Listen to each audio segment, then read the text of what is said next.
ये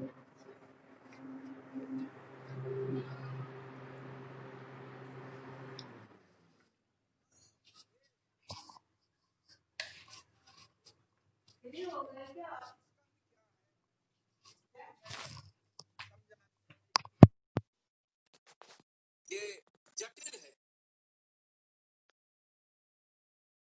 सावधान होकर के, उपस्थित होकर के इस जटिल धर्म को समझा जा सकता है। अगर समझते समय हम उपस्थित ना रहे तो हमारे समझ में कुछ नहीं आएगा। तथागत ने कहा है कि धम्म को आत्मसात करने के लिए धम्म से जुड़ा रहना अति आवश्यक है। आप इधर उधर भी ध्यान को भटकाएंगे और धम्म को भी आत्मसात करने की कोशिश करेंगे। चित्त एक साथ दो चीजों को समाहित नहीं कर सकता है, दो चीजों को एक साथ नहीं ले सकते।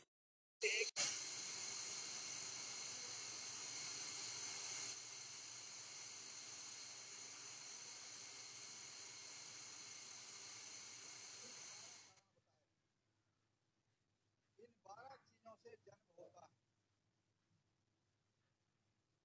वो 12 मैंने प्रतीक समुत्पाद इसीलिए बताया था क्योंकि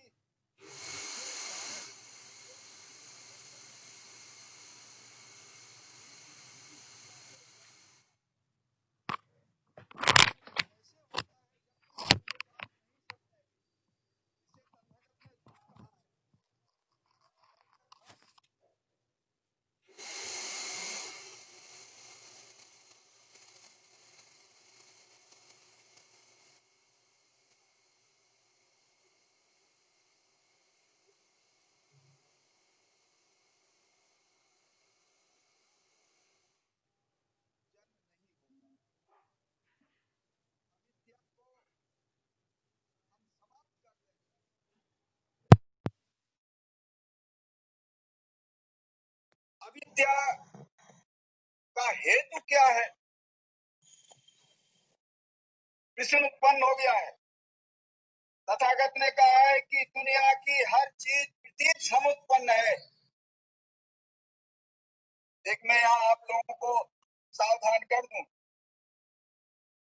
तथागत ने कहा है कि मेरे धम्म को समझने के लिए अगर आपकी दृष्टि में वो प्रतीक समुत्पन्न नजर नहीं आ रहा है, वो मेरा बताया हुआ धम्म नहीं है, वो मिथ्या धर्म है, किसी का बनाया हुआ धर्म है जो मेरे नाम से उसको प्रस्तुत किया जा रहा है। बुद्ध ने जो कुछ भी कहा है उसको खोज के कहा है, उसकी उत्पत्ति बताई है और उसका जो परिणाम है वो भी बताया। तथागत ने जब अविद्या का नाम लिया है, अविद्या की बात कही है, तो अविद्या का हेतु भी होना चाहिए। सृष्टि कब हुई है, कब से मानव प्रारंभ हुआ है, इसके बारे में बुद्ध ने कह दिया है कि ये मैं नहीं, दुनिया का कोई भी व्यक्ति ये नहीं बता सकता है कि सृष्टि कब से प्रारंभ हुई। मानव की जाति ये दुनिया में कब से प्रारंभ हुई है, वैज्ञानिक लोग अपने ढंग से कह रहे हैं, लेकिन तथागत के पहले संसार कब से चल रहा है, इस पर तथागत ने ये बात कही जो मैं बोला।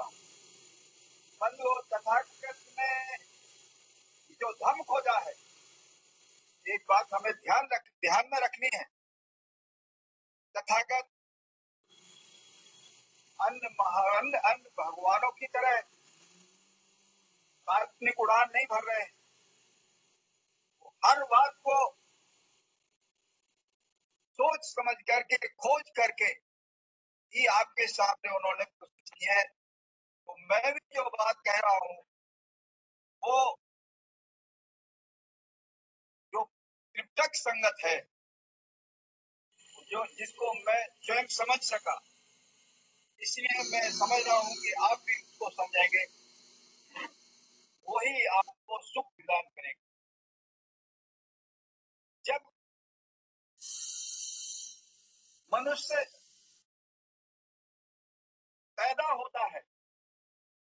अविद्या की उत्पत्ति कैसे होती है ये मैं आपको बता रहा हूं।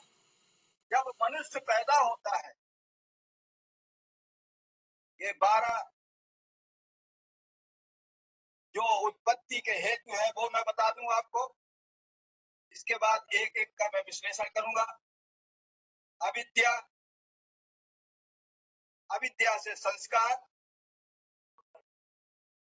आप लोग नोट भी कर सकते हैं ये, क्योंकि ये भाषण नहीं मैं दे रहा हूं, मेरा ये भाषण न समझिए, ये मैं तथागत बुद्ध का दर्शन जो तथागत बुद्ध ने आगे के उस दर्शन को आगे के उनके अनुयायियों ने, अरहतों ने, जिनको पहले स्मृति के आधार पर इकट्ठा किया, इसके बाद उसको कलमबद्ध किया। ये मध्यम निकाय की मैं बात कर रहा हूं। मध्यम निकाय में तथागत ने जाति के 12 हेतु बताए। 12 तरीके से 12 जो उसके अंग है तो उत्पत्ति के उन 12 से जन्म होता है। पहला अविद्या, अविद्या से संस्कार, संस्कार से विज्ञान, विज्ञान से नाम रूप। अविद्या, अविद्या से संस्कार, संस्कार से नाम रूप, संस्कार से विज्ञान, विज्ञान से नाम रूप,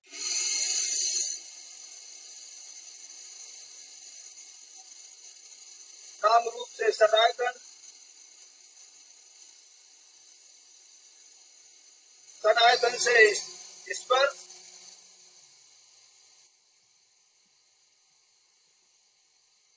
स्पर्श से वेदना,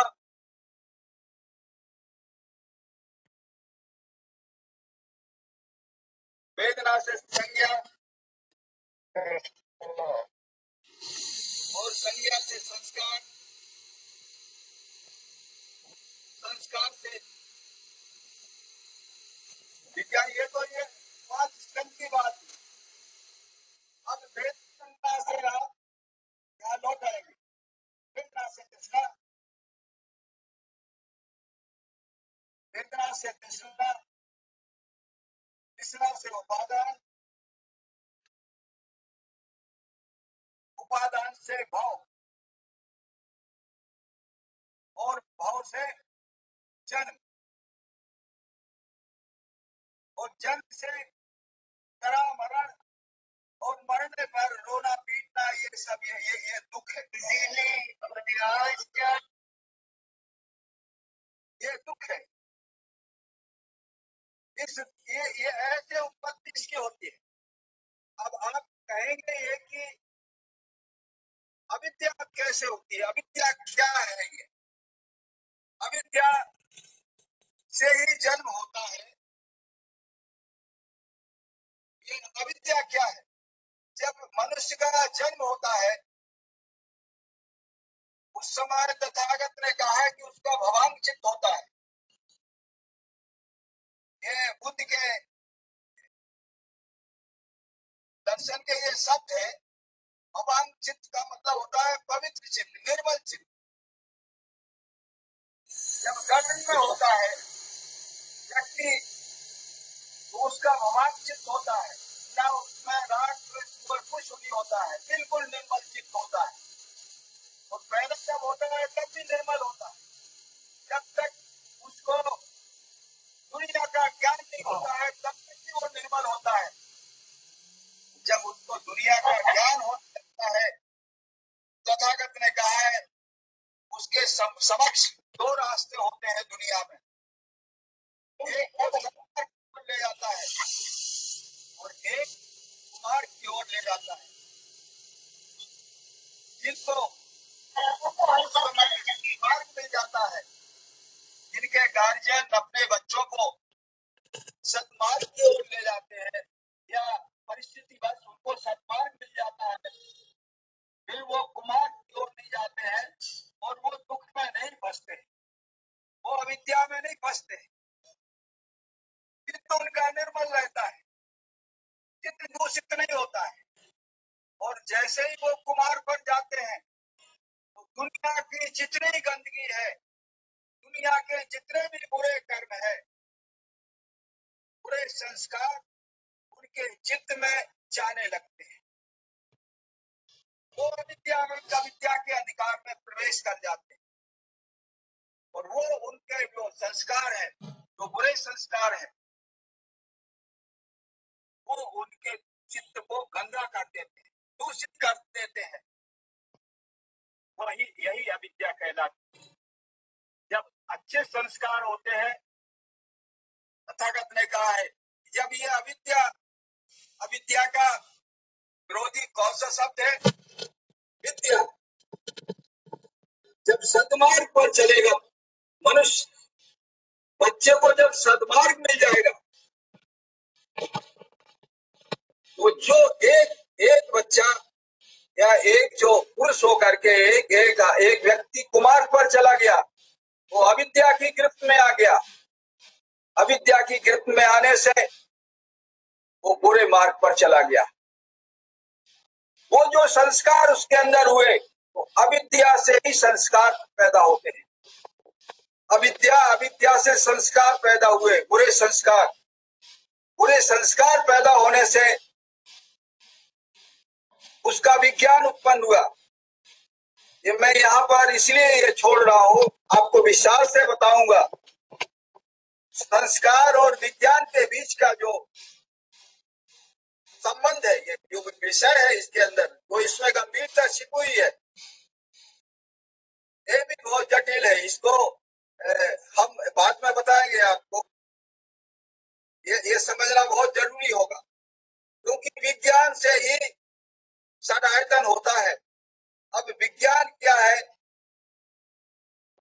ये अभी आगे हम बताएंगे विज्ञान क्या है, लेकिन अभी क्योंकि आगे बढ़ना है, और इसमें अगर रुक जाएंगे तो अभी आपके समझ में नहीं आएगा, क्योंकि विज्ञान जब ही समझ में आएगा जब आप सदायतन को समझेंगे। हम जब सदायतन को आपको समझा चुकेंगे तो उस समय फिर हम आपको विज्ञान के बारे में पूरा बताएंगे, क्योंकि सदायतन के आगे विज्ञान ही होता है। तो सदायतन जब नाम रूप, विज्ञान से नाम रूप से सदायतन का तात्पर्य है 6 आयतन, 6 इंद्रियां। आयतन माने होता है स्थान। तो ये शरीर है, इसके जो 6 अंग है, ये 6 इंद्रियां और 6 इंद्रियों के विषय 12 है ये सदायतन। तो इनको 6 तथागत ने कहा है कि 6 इंद्रियां 6 विषय, ये दोनों मिलकर के सदायतन कहलाते हैं। तो ये सदायतन जब उत्पन्न हो गया, ये इंद्रियां जब उत्पन्न हो गई, तो इंद्रियां क्या करती हैं? अब यहाँ पर हमें गंभीरता से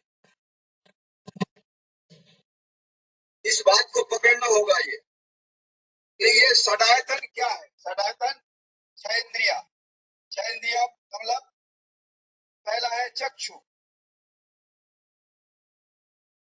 श्रवण,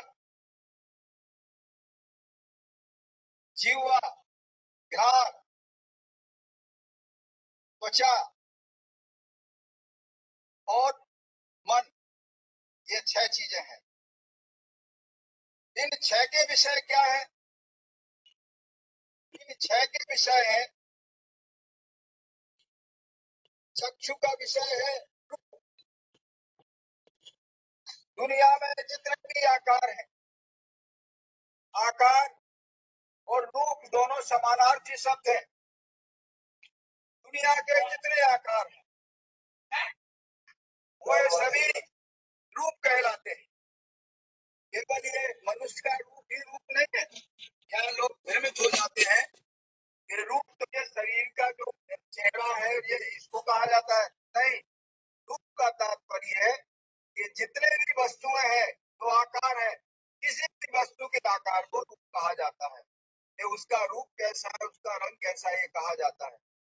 तो ये हमें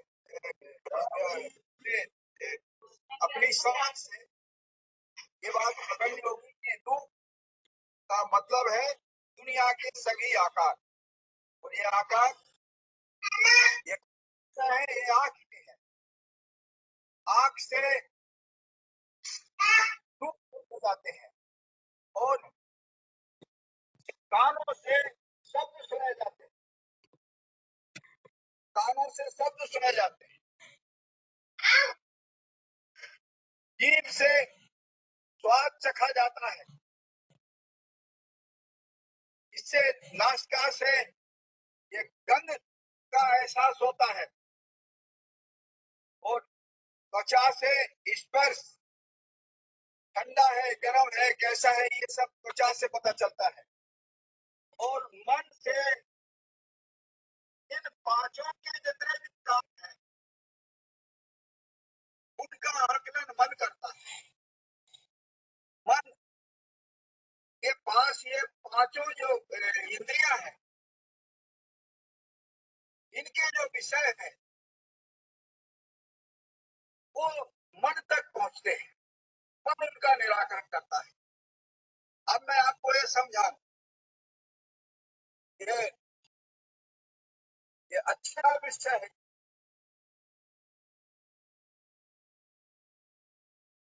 जैसे अब आंख से आपने रूप देख लिया,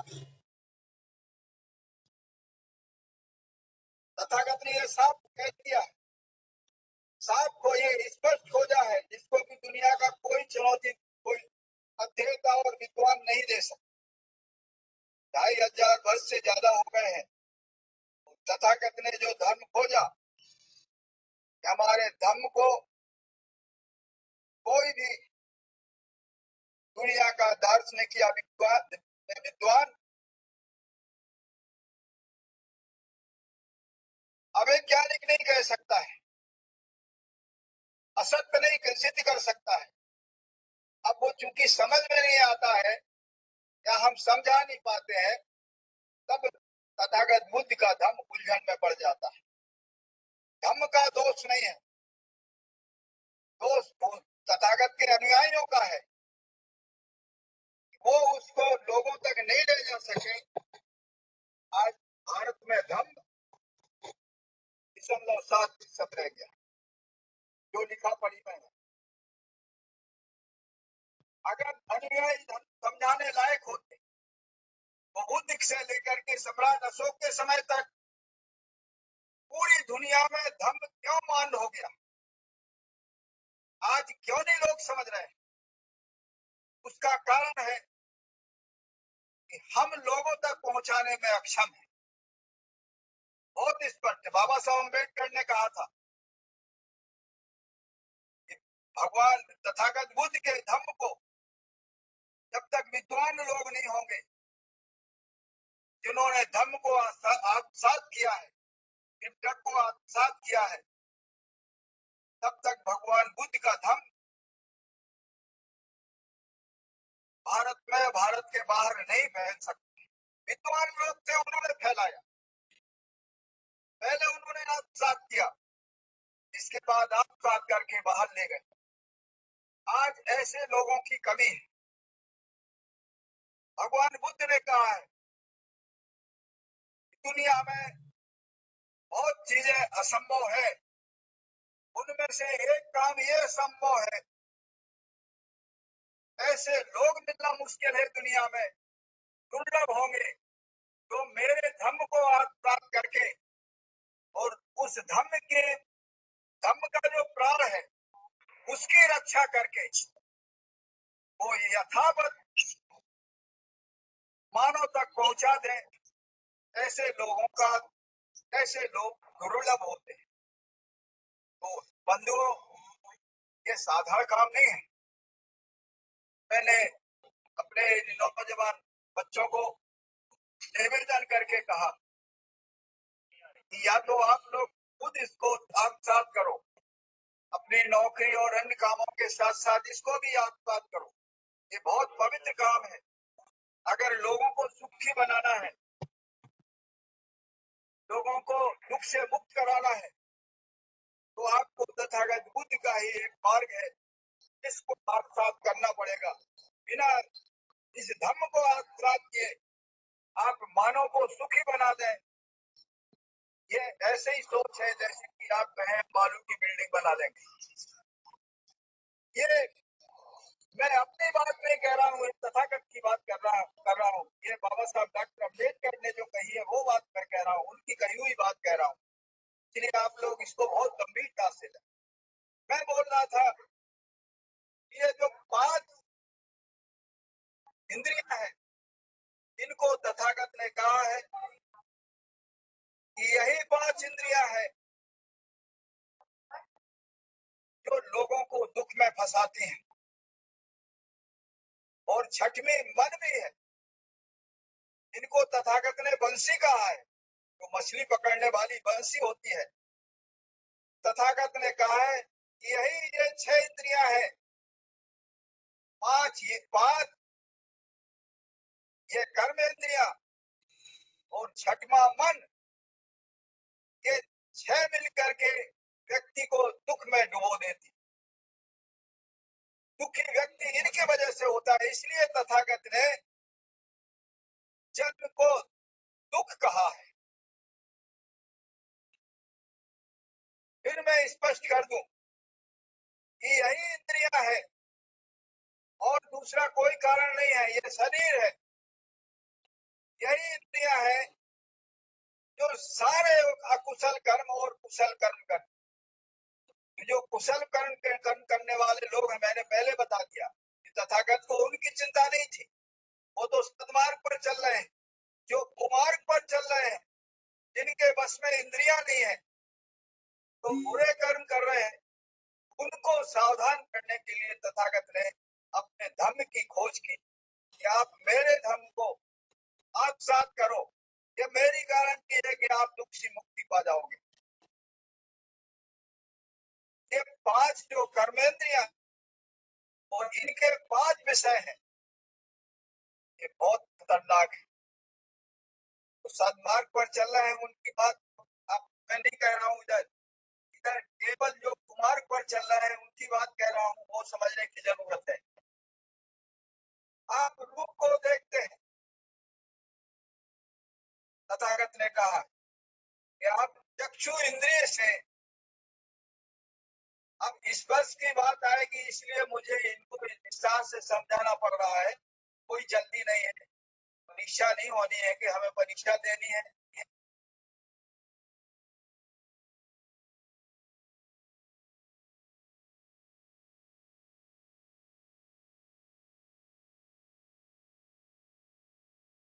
ये आत्मसात करने के लिए अगर आपको आत्मसात नहीं हो रहा है तो आप 10 दिन तक लगातार करेंगे तो हम इसी विषय को बताते रहेंगे, क्योंकि ये विषय आत्मसात हो जाएगा तो आप बहुत आगे चले जाएंगे।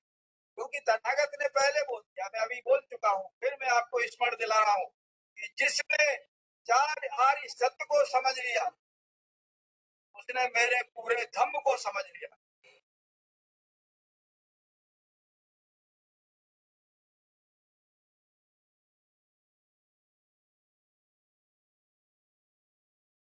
दुख समझोगे तो फिर आगे बात बढ़ेगी। तो ये दुख है। अब दुख क्या है? इंद्रिया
जैसे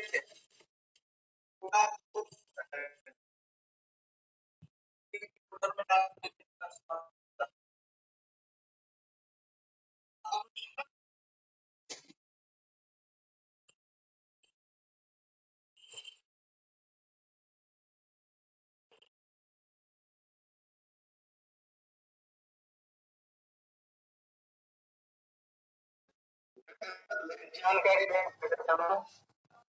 बोलिए।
चीज हमारे मन तक पहुंच गई।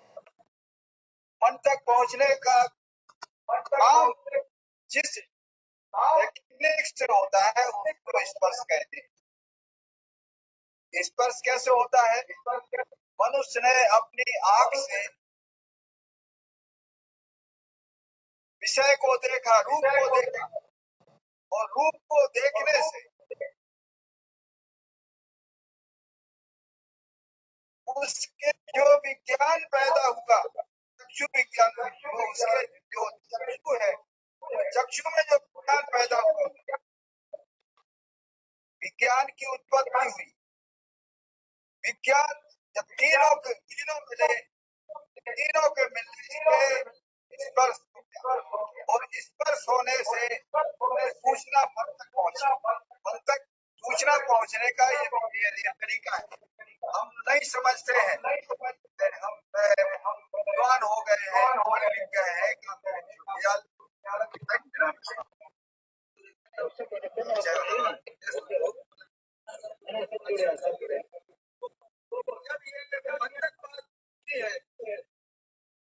मन तक बात पहुंचने के लिए जब स्पर्श होता है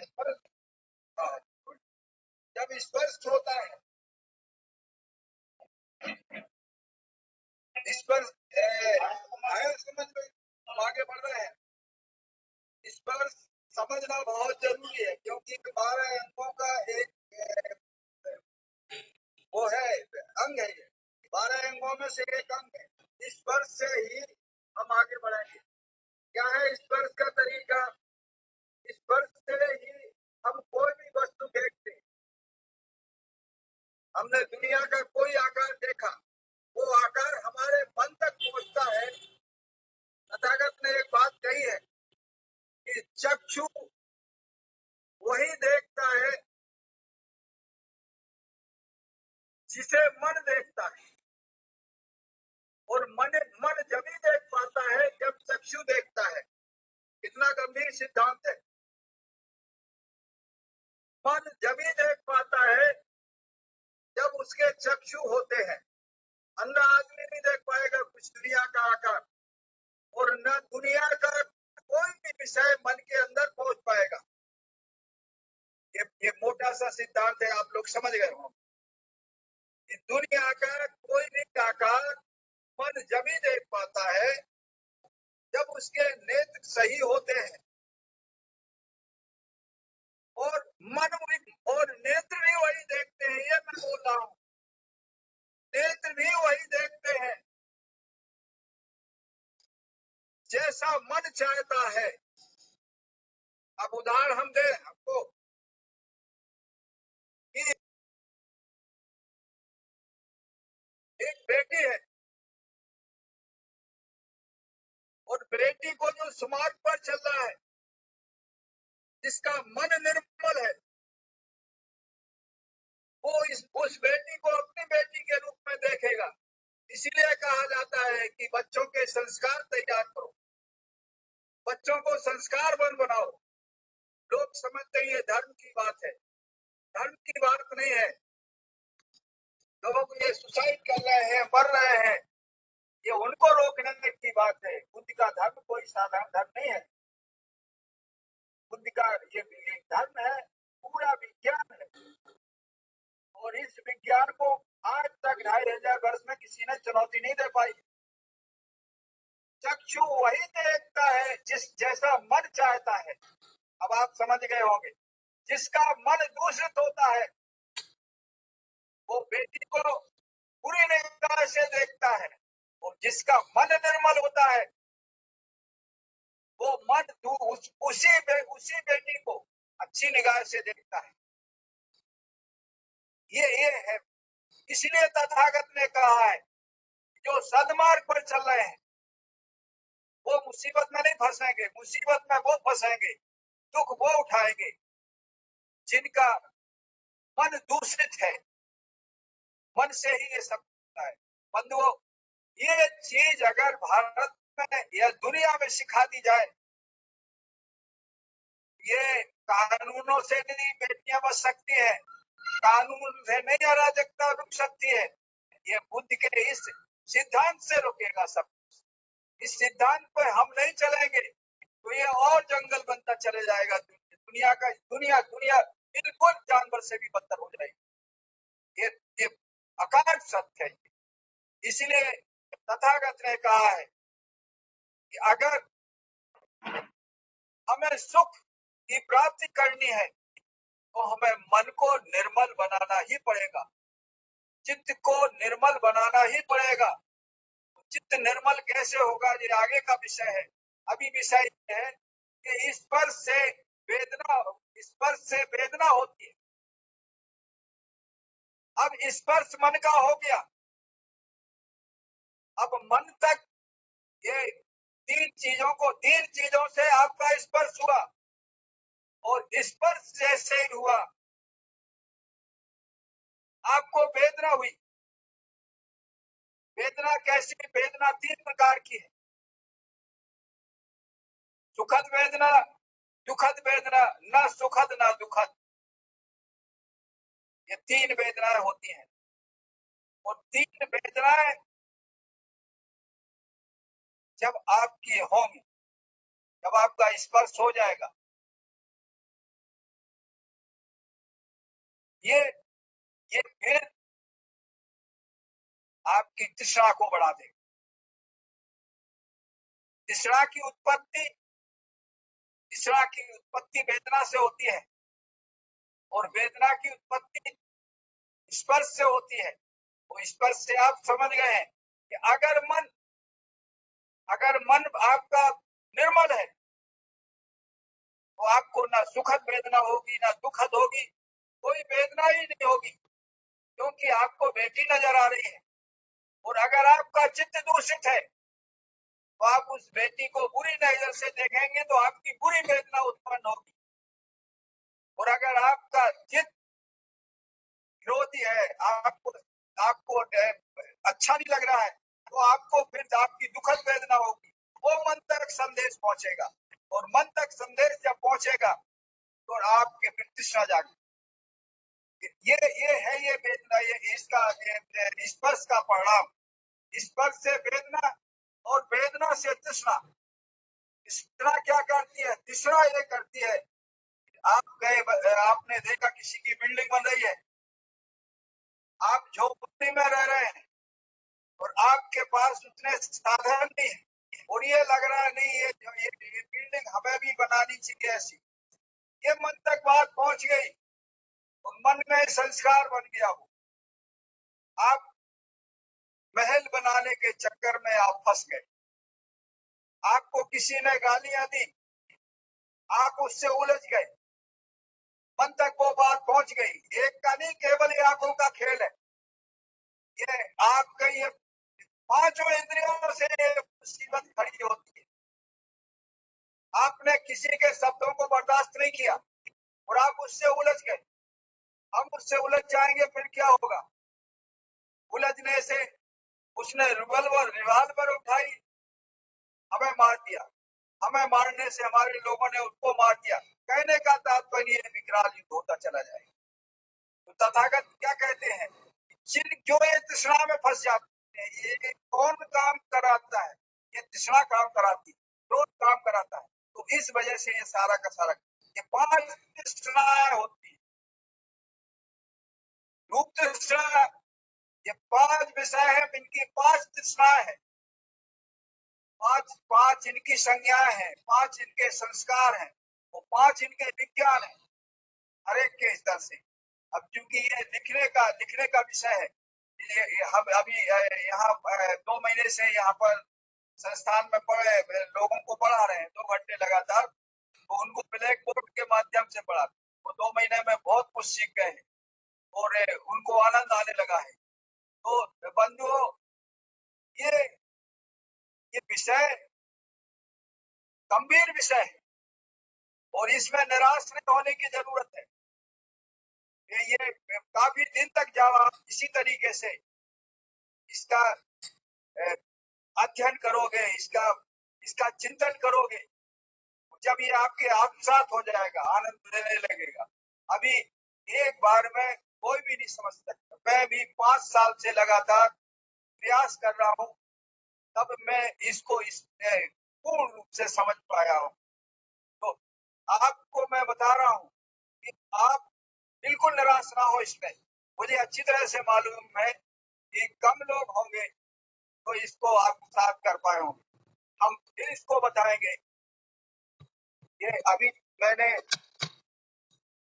स्नान तक बात कही, कितना समय है समय।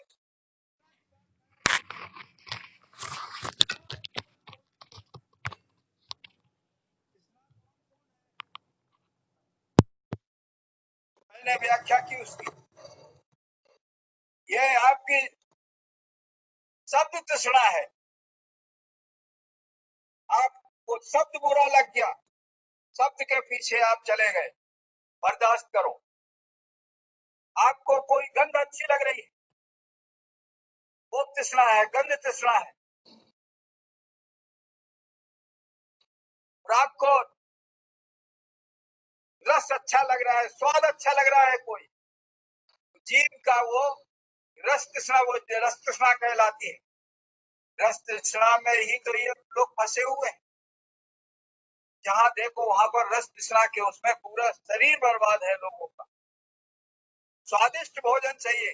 तथागत ने भोजन मात्रक होने की बात कही है।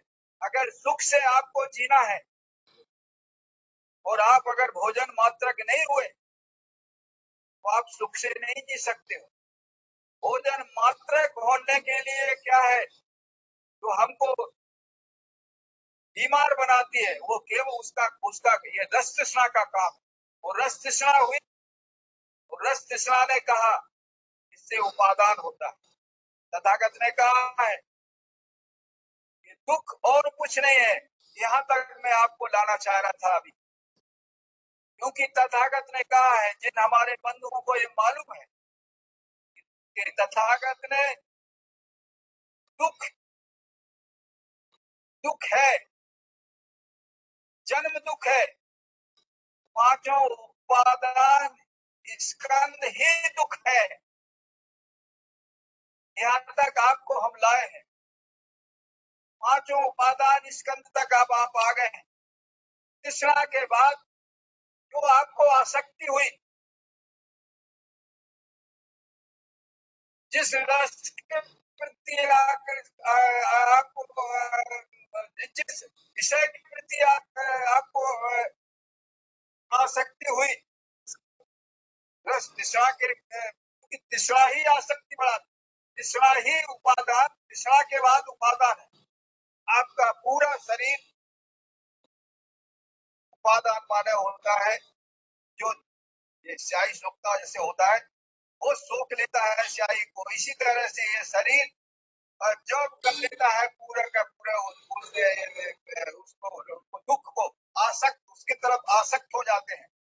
हमें किसी का मकान अच्छा लगा तो उसके तरफ हम आकर्षित हो गए। हमें कोई गंध आई किसी अच्छे भोजन की तो भोजन के प्रति आकर्षित हो गए। उसने तृष्णा को बढ़ाया, तृष्णा ने उपादान बढ़ा दिया, ये आसक्त बढ़ा दी। तो हम अब आसक्त किससे होगा, ये समझने की बात। इसमें कहीं कोई भी ऐसी चीज नहीं है कि जो ऐसी है कि जो स्पष्ट नहीं हो सकती, स्पष्ट होती। पांच उपादान स्कंद है, पांच जो स्कंद है यही तो जाते हैं ना कहां पर, किसी चीज को प्राप्त करने के लिए। जब तक जीव नहीं जाएगी खाने के लिए,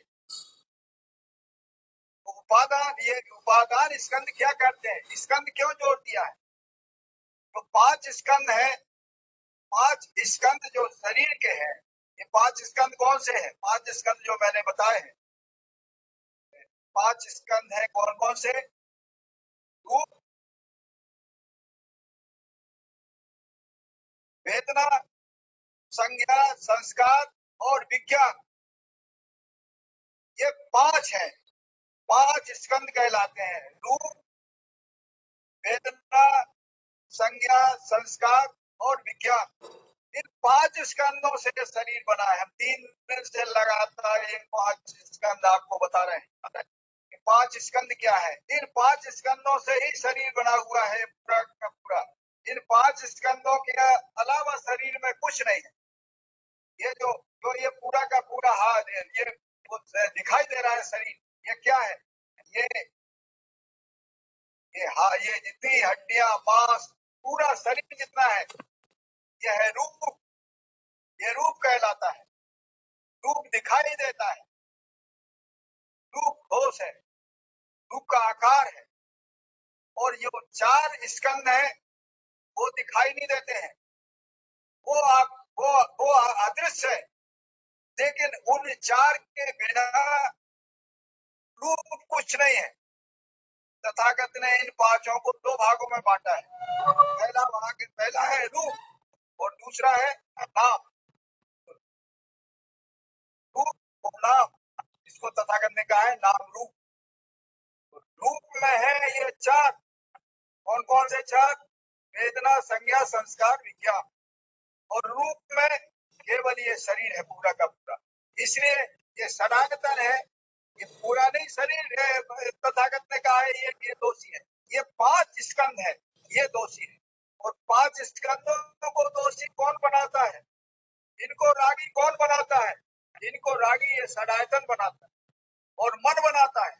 इसलिए उन्होंने कहा है ये बंसी है। ये जो विज्ञान है, शरीर का विज्ञान है, शरीर के विज्ञान से हट करके बुद्ध कहीं बाहर नहीं गए। लेकिन ये शरीर का विज्ञान ही इतना जटिल है इसको साधारण बुद्धि वाले लोग नहीं समझ सकते। इसके लिए काफी मेहनत की जरूरत है और काफी विचार विमर्श की और मंथन की जरूरत है, चिंतन की जरूरत है। ये हो जाएगा, असंभव नहीं है कुछ भी, क्योंकि एक व्यक्ति को अगर ये आत्मसात हो सकता है तो हर व्यक्ति को आत्मसात हो सकता है। लेकिन हमें सिद्धा के साथ इसमें लगना पड़ेगा। अगर सिद्धा हमें नहीं है, हमें ऊब हो रही है, हमारे पास समय नहीं है, हमें नींद आ रही है, तो ऐसे व्यक्ति नहीं दुख से मुक्ति पा सकते। इसीलिए तो ये बुद्ध का धर्म नहीं बन पा रहा है। और एक साधारण सा रास्ता है अपने को विस्तृत करने के लिए। जो पढ़े लिखे लोग हैं जो कर रहे हैं, मैंने देखा है और मैं पढ़ता हूँ, बुद्ध विहार पे जाएंगे और काफी फूल माला और मिठाई सब कुछ ले जाएंगे, दिखावा करेंगे कि हम बहुत धर्म की ओर उन्मुख हो गए हैं, लेकिन समझना भी चाह रहे हैं, लेकिन समझ नहीं पा रहे हैं। उनकी इच्छा है कि हम समझें, हमारा कोई आरोप नहीं है उन पर, इच्छा है कि समझे, लेकिन नहीं समझ पा रहे हैं। तो तथागत ने कह दिया है कि अगर नहीं समझ पा रहे हैं ऐसे लोग, तो ये मान के चलो कि फिर सुख नहीं मिल सकता। आप चाहे जितना करते रहो। अब मैं उदाहरण दे दूं कि उपादान तक में आ चुका हूँ। मैं उदाहरण दे दूं, तथागत के एक शिष्य थे वक्कली। अब तथागत के शिष्य की मैं बात कर रहा हूँ, मैं कोई साधारण व्यक्ति की बात नहीं कर रहा हूँ। तो उनके बुजुर्ग शिष्य थे वक्कली, वो बीमार हो गए। बीमार इसलिए हो गए कि उन्हें भगवान तथागत बहुत दिन से दिखाई नहीं दिए थे। तो उन्होंने अपने शिष्य को तथागत के पास भेजा। तथागत से कहो कि वक्कली बीमार है और आपको नहीं देखा है बहुत दिन से, इसलिए बीमार है। तथागत गए, वक्कली से बोला, वक्कली क्या तकलीफ है? बोले भगवान बहुत दिन से आपको नहीं देखा था, आपको देखना चाह रहे थे।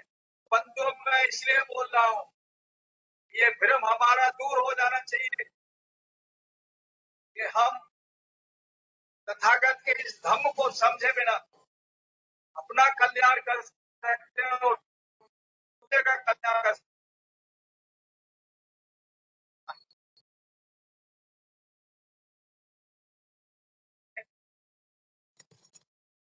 मेरी दुनिया है, पहला मेरा शरीर ये है, ये हर मास का है। दूसरा शरीर मेरा धम्म है। मैंने जो धम्म खोजा है, दूसरा धम्म है। आप धम्म को आज प्राप्त करो, आप वक्कली, आप शील को आज प्राप्त करो, आप विज्ञा को अपने अंदर स्थापित करो। आप जब ये पूरा का पूरा अपना चित्त को समाहित करो, चित्त को समाहित करना ही समाधि कहलाता है। जब तथागत ने ये बात कही, तो वक्कली से कहा कि आप शील पर चलते हो, शील जाते नहीं, भगवान नहीं जाते। वक्कली, तो मेरे देखने से तेरा कल्याण नहीं होगा। मेरा दोस्त है, बंधु, मेरा कहने का आशा ये है, जब तथागत जिसको शिक्षा दे रहे हैं, जिसको उपदेश दे रहे हैं, उसका कल्याण नहीं हो सकता है। तथागत तो 2500 वर्ष पहले चले गए। हम जब तक अपनी इंद्रियों का संवरण नहीं करेंगे, तब तक अपनी इंद्रियों को नहीं संभालेंगे, जब तक हम अपनी दिशा को नहीं खत्म करेंगे, जब तक हम अपनी आसक्ति को समाप्त नहीं करेंगे, तब तक हम कैसे दुख से मुक्ति पा पाएंगे? ये बुद्ध का ये मार्ग, यही है सुख दिलाने वाला। अब मैंने केवल दुख की व्याख्या में आपका इतना समय लिया है, और वो भी जल्दी।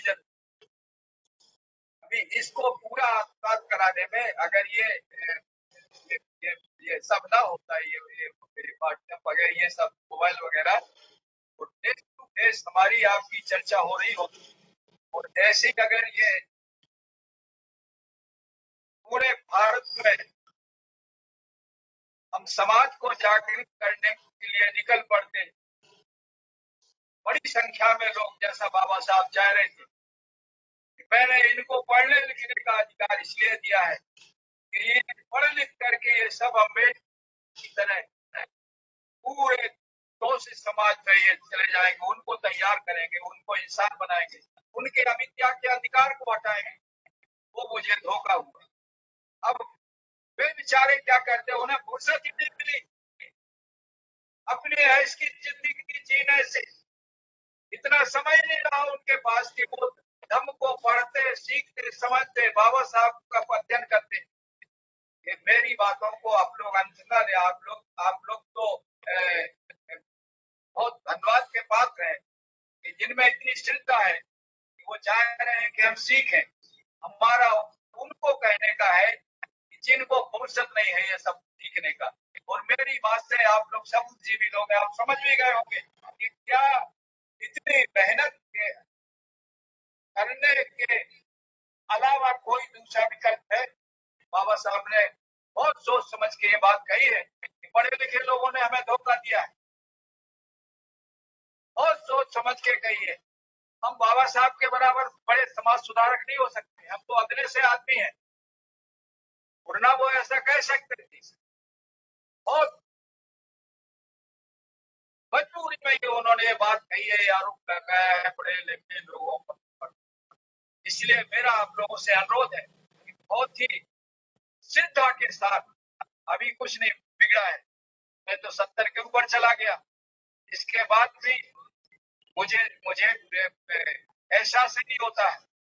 अभी 8 घंटे 9 घंटे जब तक मैं तक का अध्ययन नहीं कर लेता हूँ तब तक मुझे चैन नहीं पड़ता है, जितना भी, क्योंकि समुद्र है, आप पूरा जीवन लगा देंगे तब भी आप उसका अंश मात्र ही नहीं समझ पाएंगे। और अंश मात्र भी अगर आपने समझ लिया, उससे आप इतना कर सकते हैं कि आप सुख की प्राप्ति कर सकते हैं। जो तथागत का लक्ष्य है कि चरत भिक्खु बहुजन हिताय बहुजन सुखाय लोकानुकंपाय, ये पहला उद्देश्य है तथागत का। आप समझ सकते हैं कि तथागत का उद्देश्य था लोगों को सुखी बनाना, लोगों को दुख से मुक्त करना, ये उद्देश्य था। ये जब तथागत का उद्देश्य था, उन्होंने घर परिवार छोड़ा। बाबा साहब ने अपना सब कुछ त्याग किया, 4 बच्चे उनके कुर्बान हो गए। वो उनको दवा की वजह से वो उनकी परवरिश नहीं कर पाए, उनको नहीं बचा पाए। तो बंधुओं, हम लोग क्यों इतना सुस्ती दिखा रहे हैं, क्यों इतना आलस सर पर लादे हुए कि हम इस रास्ते पर नहीं चल रहे हैं। अपना जीव को पार्जन के लिए जितना कर सकते हो उतना करो, और ये मानव को इंसान बना लीजिए, उनको अंधकार से उजले में लाने के लिए हमें इन महापुरुषों के आदेशों का पालन करना चाहिए। तो मैं बोल रहा था कि उपादान, जब ये पांचों स्कंद उपादान नहीं हो जाते हैं, इनमें आसक्ति भर जाती है, तो ये फिर दुख में डूब जाते, भाव में चले जाते हैं। ये तथागत ने ये बताया है कि यही भाव है, यही संसार में, इसी में जो ऐसे लोग हैं जिनका चित्त निर्मल नहीं है, वो लगातार ऐसा चक्कर लगाती है। भाव की व्याख्या बड़ी है, आगे बताएंगे हम। अभी हम उपादान स्कंद को और स्पष्ट कर दें। उपादान स्कंद, ये जो पांचों स्कंद है, उपादान स्कंद कोई अलग से कोई स्कंद नहीं है। ये गंभीर बात है, इसको आप लोग इसको पकड़ के रखें, इसको ये समझने की जरूरत है। उपादान स्कंद, यही जो 5 स्कंद है, यही स्कंद उपादान स्कंद कहलाते हैं। लेकिन स्कंद में और उपादान स्कंद में क्या अंतर है? स्कंद में और उपादान स्कंद में ये अंतर है, जब ये जब चित्त निर्मल होता है तो ये उपादान ही नहीं होते, इनमें आसक्ति नहीं होती। आसक्ति का समानार्थी उपादान है। ये आसक्त हो जाते हैं और आसक्त हो जाने से वो उस वस्तु को चले जाते हैं, पूरे शरीर को। क्लियर हुई बात की नहीं हुई? क्लियर, इसलिए क्लियर हो जाना चाहिए। ये जब शरीर ही है उस काम को अंजाम देने के लिए, कल्पना करो कि आपको कोई अच्छा खाना खाना है, वो तृष्णा आपको परेशान कर रही है, शरीर फिर आपको होटल पे ले जाएगा।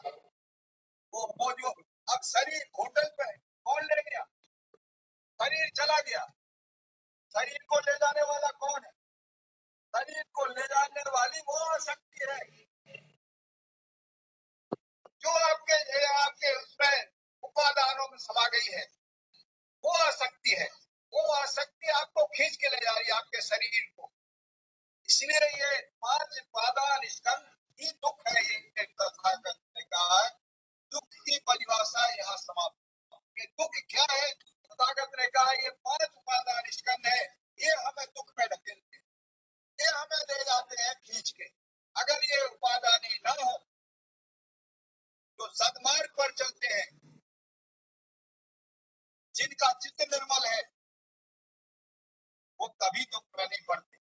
जिनका चित्त दूषित है, जो अपने अपने विषयों में फंस जाते हैं, जैसे कि जीव होटल के भोजन की तृष्णा में फंस गई। वो जो होटल का जो भोजन है स्वादिष्ट, उसकी हमें याद आ रही है। यद्यपि हम होटल पर नहीं है, लेकिन एक बार हम उधर पहुंच चुके हैं। ये संस्कार कहलाते हैं। ये है संस्कार की जो हमारे अंदर पड़े हुए हैं। वो अनुसार, ये इनको हम अनुसार कहते हैं। अनुसार जो होते हैं कि चीजें तो हमारे चिपकते हैं। ये मौका आता है तो हमें याद दिलाते हैं कि हमें होटल का भोजन करना है। अब हमारी इच्छा पर, हमारा जीव इंद्रिय पर कंट्रोल नहीं। अगर जीव इंद्रिय पर कंट्रोल नहीं है तो जो तृष्णा है हमको, वो 5 उपादान स्कंदों को, 5 उपादान स्कंद, ये 5 तृष्णा है। ये तृष्णा है, ये हर तृष्णा से 5 उपादान स्कंद ही संतृप्त हो जाते और वो उपादान स्कंद फिर पूरे शरीर को वहां ले जाते। ये तृष्णा का काम है। तृष्णा ही, अब तथागत ने कहा है 5 उपादान स्कंद दुख के कारण है, तो 5 उपादान स्कंद दुख है। अब दुख है ये, तो दुख का कारण क्या है? अब यहाँ पर कितना समय 5 उपादान स्कंद, 5 उपादान, यही स्कंद है जो मैंने बोला है। अब ये जब इनके अंदर आसक्ति आ जाती है तो उनमें जो उपादानी का तो आसक्ति जिससे जो तृप्त हो जाते हैं, तब वही स्कंद उपादानी स्कंद बन जाते हैं। ये परिभाषा है उपादान स्कंद की, और उपादान स्कंद की उत्पत्ति बताई है। अब उपादान स्कंद का विरोध ये आगे आएगा। अभी हमने दुख बताया है, तो जो दुख तथागत ने कहा है, दुख क्या है? तथागत ने कह दिया है कि ये 5 उपादान स्कंद ही दुख है। 5 उपादान स्कंद कैसे दुख है? अगर हम इतना ना बताते, इतना कह देने से ये तोता कैसे हम रख जाते, तोता कैसा आपको रखा देते तो आप दुख से मुक्ति न पा पा। अब आपको ये लगा कि ये हमारा जो हमारी इंद्रियां है और इंद्रियों के विषय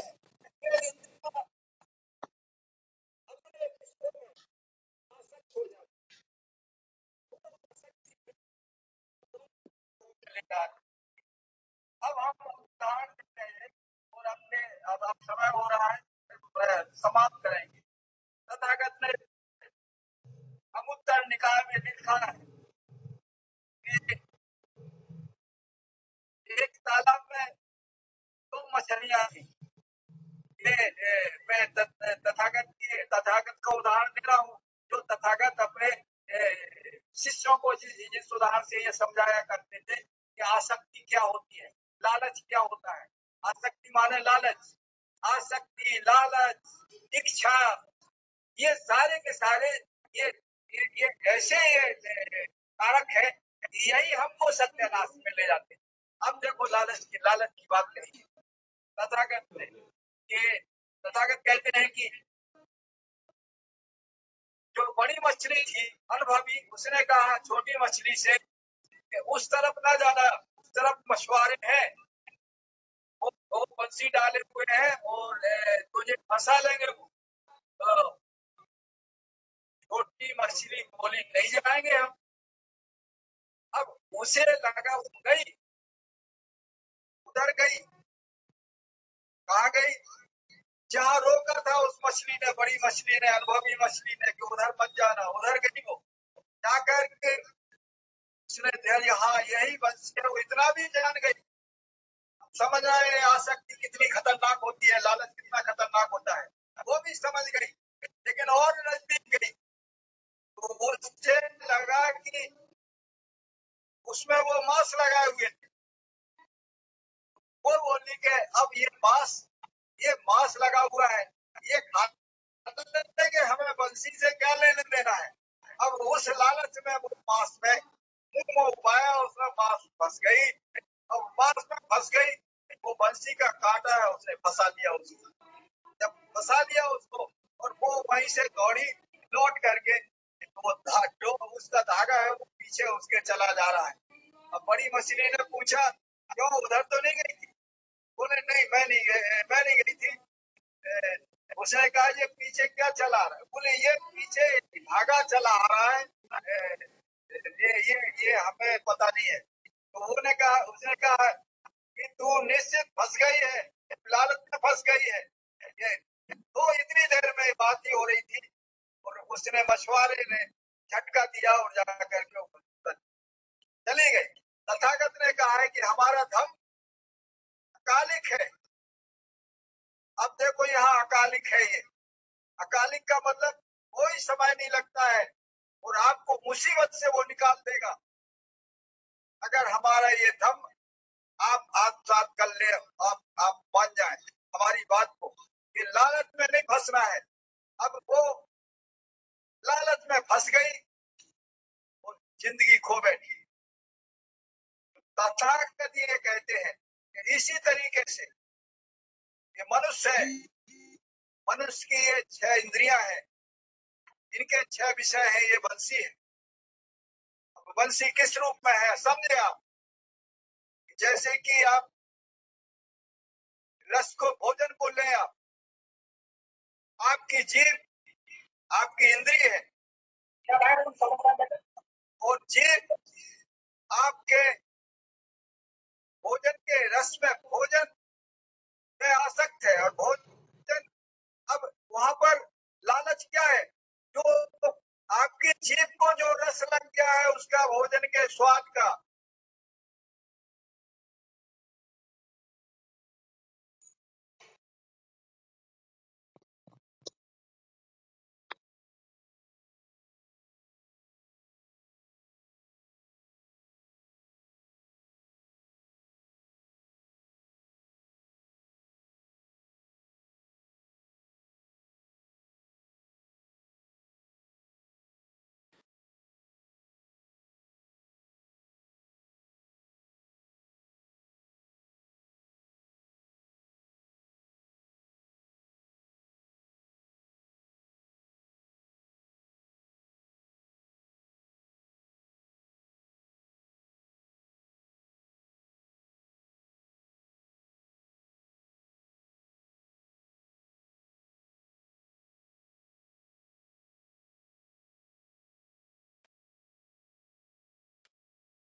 सभी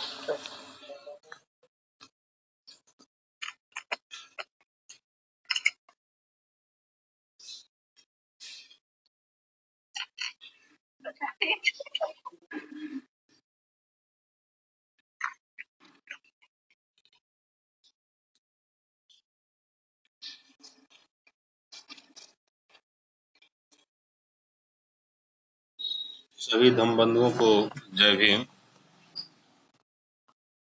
क्योंकि टाइम जो दिया गया था, टाइम मुझे लग रहा है, चूंकि इसमें एक जो बड़ा कारण होता है कि 40-40 मिनट के बाद ये अपने आप कटता है, और इसका जो है मुझे लग रहा है जो टाइम जो है वो हो गया है, और ये जो है केवल 4 मिनट शेष बचा है। 9 बजे तक के लिए सेट किया गया था, तो जो है टाइम जो है आज का हो चुका है। आज बाबूजी पूरा 1.5 घंटे के लमसम जो है लगातार जो है बोले, और जितने भी धम बंधु हैं उन्होंने बहुत ही गंभीरता पूर्वक, क्योंकि मैं ऑनलाइन कई अ, सेमिनार वगैरह खूब अटेंड कर रहा हूँ, लेकिन उसमें होता यह है कि कोई भी जो है किसी एक वक्ता को अधिक से अधिक 10 मिनट, 15 मिनट या 20 मिनट से अधिक सुनना पसंद नहीं करते हैं, और बीच में आवाजें आने लगती हैं। लेकिन हम लोग बाबूजी को लगातार 1 घंटे, 1.5 घंटे लगातार सुन रहे हैं। तो जितने धम्म बंधु हैं वो भी बहुत ही अधिक धन्यवाद के पात्र हैं कि जो है लगातार हम लोग बाबूजी को बहुत ही गंभीर पूर्वक सुन रहे हैं, और बाबूजी भी बहुत ही गंभीर जो है बातें, बौद्ध धर्म की जो गूढ़ बातें हैं वो हम लोगों को उपलब्ध करा रहे हैं, उसकी जानकारी हम लोगों को मुहैया करा रहे हैं। तो बाबूजी का भी आभार, और आप सभी जितने भी धम्म बंधु हैं, आप सभी बहुत ही धैर्य पूर्वक बाबूजी की लगातार बात सुन रहे हैं। तो आप सभी का भी आभार। और एक जो है बंधु और हरिद्वार से जुड़े हुए थे, और उनके बीच में 2 प्रश्न आए थे, लेकिन होता क्या है कि बीच में कट जाता है, तो जो इनबॉक्स होता है उसके मैसेज भी वो चले जाते हैं। अगर बंधु आ गए हो तो उनसे बस प्रश्न हम लोग पूछ सकते हैं कि वो प्रश्न आपने क्या करने चाहते थे। और इसके बाद जो लगता है कि आज का जो टाइम है वो पूरा हो चुका है। बाबूजी ने दुख किन कारणों से उत्पन्न होता है, दुख के कौन कौन से कारण हैं और किन कारणों से उत्पन्न होता है, उस पर पूरी की पूरी बात जो है आज रख दी है। और बाकी जितने भी धम बंधु हैं उनके जो प्रश्न हैं वो अभी जो है, अगर किसी का प्रश्न है कोई और वो यदि पूछना चाहता है तो अभी आप लोग प्रश्न कर सकते हैं। क्योंकि मोबाइल भी मेरा बिल्कुल डिस्चार्ज हो गया है, उसको तुरंत ही इसके बाद लगाना पड़ेगा, क्योंकि उसमें अ, बहुत अधिक बैटरी 5% मात्र बचा हुआ है।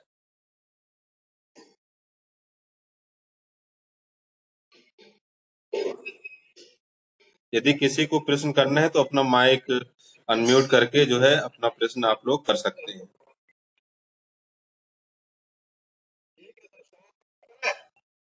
बाबूजी, मुझे जो लग रहा है, क्योंकि टाइम हो गया है, पूरा 9 बज गया है, और आपने आज बहुत लंबी बात रखी, और अभी किसी के शायद प्रश्न भी नहीं आ रहे हैं। मैंने बोला जैसा कि प्रश्न आप कर सकते हैं, किसी के प्रश्न नहीं आ रहे, तो मुझे लग रहा है आज का जो है इसको हम लोग समाप्त ही करें।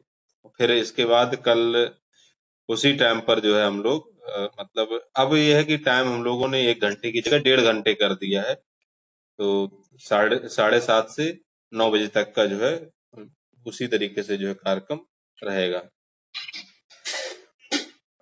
और ग्रुप में आप सभी के पास में जो है लिंक भेज दी जाती है। आप लोग प्रयास करें कि अपने माध्यम से जो अन्य लोग हों उनके पास भी उस लिंक को जो है शेयर करने का काम करें, जिससे कि अधिक से अधिक लोग इसमें जुड़ सकें। और इसको मैंने आज के कुछ वीडियो को ये बनाए रिकॉर्ड किया है, संभव होगा तो उसको जो है मैं यूट्यूब में डालूंगा। क्योंकि इसमें एक चीज और थी, जैसे फेसबुक और व्हाट्सएप में, हाँ, हरिद्वार से जो है अरुण कुमार जी आ गए हैं, उनके कुछ प्रश्न थे। अरुण कुमार जी, आप अपना माइक अनम्यूट करके आप प्रश्न कर सकते हैं।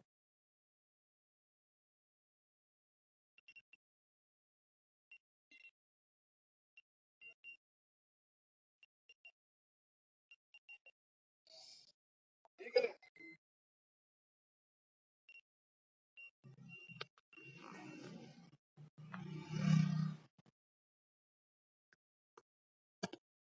अरुण कुमार जी, यदि यदि आपका प्रश्न है तो आप अपना माइक अनम्यूट करके जो है प्रश्न बाबूजी से कर सकते हैं। क्योंकि बीच में कट हो जाने की वजह से आपने जो प्रश्न किए थे इनबॉक्स में वो डिलीट हो चुके हैं, वो अब नहीं शो कर रहे हैं। इसलिए आप अपना सीधे जो है प्रश्न आप कर सकते हैं। क्योंकि टाइम बचा नहीं है, 9 बजे जो है टाइम इसकी अब स्वतः जो है वो समाप्त हो जाएगा। इसलिए आपका, या तो फिर आप कल जो है जुड़ें, और सबसे पहले आपके प्रश्नों को 7:30 बजे से कार्यक्रम शुरू हो जाता है। 7:30 बजे आप अपने प्रश्न 7:30 बजे ही करें। बाबूजी पहले आपके प्रश्नों का निदान करेंगे, इसके बाद जो है आगे की बात कल शुरू की जाएगी।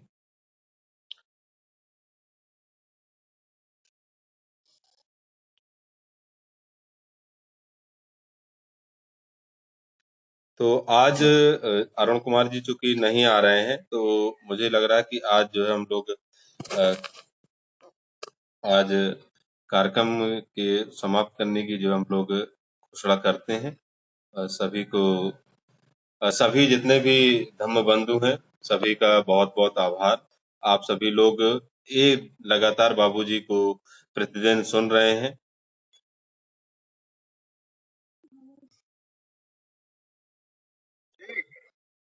और सभी का बहुत बहुत आभार। सभी को जय भीम, नमो बुद्धाय। आज का जो कार्यक्रम है, आज हम लोग इस कार्यक्रम को यहीं समाप्त हो रहा है, क्योंकि नेट भी खत्म हो गया है, वो डिस्चार्ज भी हो गया और नेट भी खत्म हो गया है। इस वजह से ये सब चीजें उत्पन्न हो रही हैं।